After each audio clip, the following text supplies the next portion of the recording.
আসসালামু আলাইকুম। আপনারা দেখছেন স্বদেশ বার্তা ২৪-এর সংবাদ। আমি সাথে আছি নাজনীন আক্তার। কুষ্টিয়ায় সেনা অভিযানে সন্ত্রাসী লিপটন ও তার ৩ সহযোগী আটক। কুষ্টিয়া সদর উপজেলার উজানগ্রাম ইউনিয়নের দুর্বাচারায় নিজ বাড়ি থেকে ৩ সহযোগীসহ সন্ত্রাসী জাহাঙ্গীর কবির লিপটনকে গ্রেফতার করেছে সেনাবাহিনী। বৃহস্পতিবার গভীর রাত থেকে শুরু করে শুক্রবার ৮:৩০ পর্যন্ত অভিযান চালিয়ে তাদের গ্রেফতার করা হয়। এ সময় ৬টি বিদেশি পিস্তল, একটি শটগান, ম্যাগাজিন, গুলি ও দেশি ধারাল অস্ত্র উদ্ধার করা হয়েছে।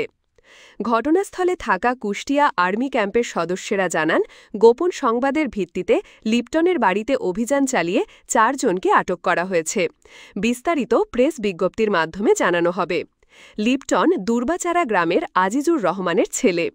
এছাড়াও আটক তার ৩ সহযোগী হলেন একই গ্রামে মজিদের ছেলে সনেট, রেন্টুর ছেলে রাকিব এবং জহিরের ছেলে লিটন।